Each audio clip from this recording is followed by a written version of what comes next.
Vamos a empezar con un tema que realmente es muy ríspido, muy álgido. Está con nosotros Eugenio Semino. Eugenio, ¿cómo estás? Gracias por estar. Qué placer estar con ustedes. Muchas gracias. Y el tema es realmente les voy a pedir, vamos a poner un teléfono en pantalla para que llamen y nos dejen sus dudas, sus inquietudes, porque es un tema que realmente, y también en Twitter, porque realmente es un tema que uno se pregunta por qué si era necesario, Eugenio, grabar con impuestos las ganancias a los jubilados. Sí, yo creo que no se tuvo en cuenta en términos de la globalidad de la medida, y en realidad desde el punto de vista del efecto político terminan neutralizando por ahí los buenos deseos iniciales de la medida en sí mismo. Es un segmento de jubilados importante a nivel nacional y de los institutos provinciales. Paréntesis, más complicado en las provincias. Exactamente, ¿por qué? Porque los institutos provinciales han preservado su 82% móvil. Claro. Por lo cual, los reajustes de 2013, estamos hablando precisamente de un decreto que el Ejecutivo de ese entonces dicta en ese momento para eximir del pago de ganancias a los jubilados de todo el país que cobraban de bolsillo 12.500 pesos.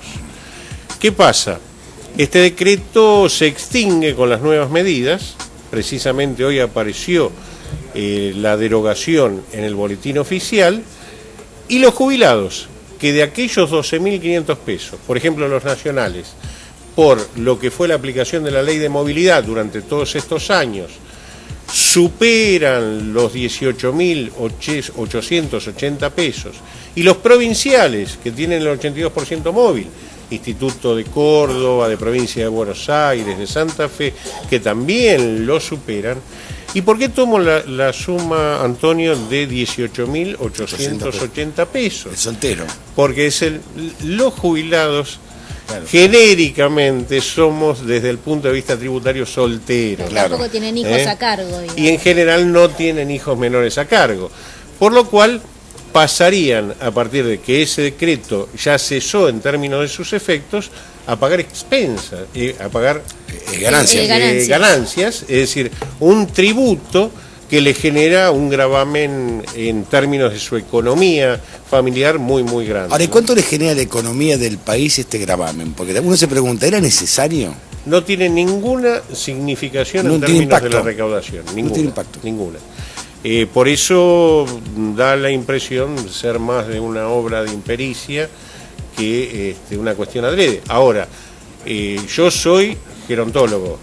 ¿Cómo le explico a esto que puede haber sido de esta forma a los políticos? Donde, bueno, pero es bueno que consulten, a ver cómo impacta esto, ¿usted qué le parece? No, pero está bueno preguntar. Por eso digo, estas medidas generan efectos políticos y en términos de la contienda política, bueno, cada uno saca sus conclusiones y también sus ventajas, ¿no? Después de que uno se pregunta, digamos, ¿para qué? Porque, a ver, se anunció una cosa en que hace gobierno, después es otra, en realidad. Porque se hablaba de la escala, los gremios estaban muy contentos por el tema de la escala finalmente se va a aplicar más adelante. En el 2017. Si se aprueba la ley. Si es que la trata. Ahora, la otra es esta medida, que es de un impacto importante, porque afecta directamente a la clase, a los jubilados. Sí, sí. Y es un impacto fuerte, ¿eh?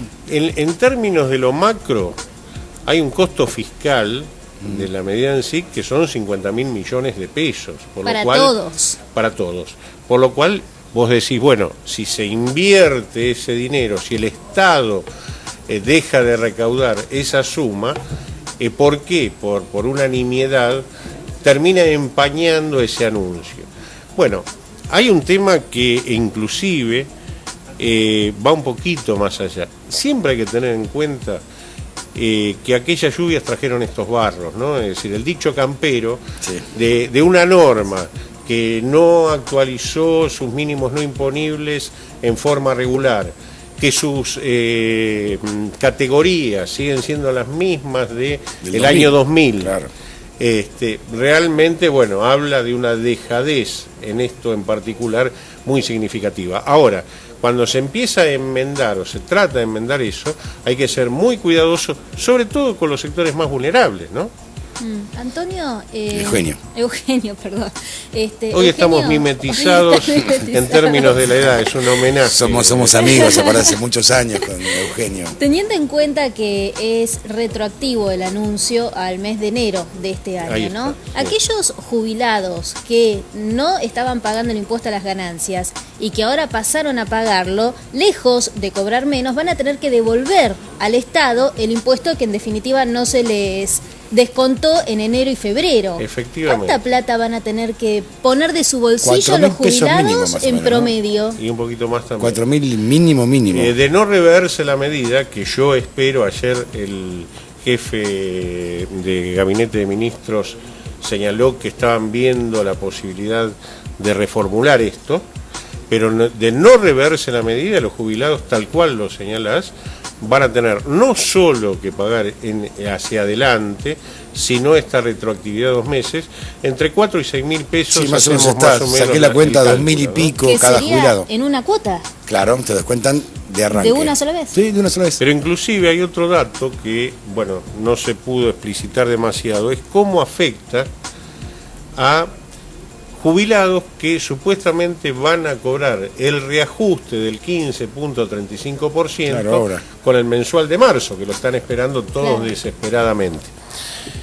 Por ejemplo, en alguien que va a cobrar 26.000 pesos de haber neto, va a impactar en 1.500 pesos, por lo cual ese 15% se va a convertir en un 8%. Claro, se empieza a licuar los aumentos. Progresivamente, claro, el que llega a 30.000 pesos, que ya es un jubilado en Argentina, ese 15% se convierte en cero. Es lo que yo creo que no se previó cómo iba a impactar realmente la medida en los haberes jubilatorios. Así es. No lo vieron.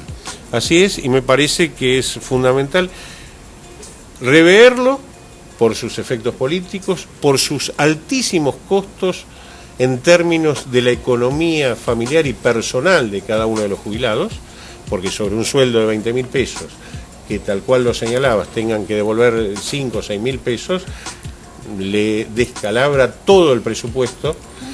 Y por otra parte, lo que hay que tener en cuenta, que nosotros venimos arando en un desierto legislativo desde hace muchos años, que el haber jubilatorio no es ganancia. Podemos ir más allá y decir que el sueldo tampoco lo es. Yo coincido con eso también. El sueldo tampoco es ganancia. Ahora, pero partiendo de eso, el haber jubilatorio es un sueldo diferido. Claro. Esto es por definición. Sí, sí. Por lo cual, esa persona en su vida laborativa activa aportó para se tributó. Claro. Entonces hay una doble imposición sobre el mismo haber. Entonces, partiendo de eso, que debiera hoy discutirse o los próximos días en el Congreso, si le agregamos esta nueva afectación que va a involucrar a una cantidad importante de jubilados de todo el país, tenemos que ver cómo el sistema político institucional remeda esto, y esa buena predisposición que ayer mostró el jefe de gabinete se convierte en una norma expresa. ¿Por qué? Porque el decreto del 2013 ya está derogado.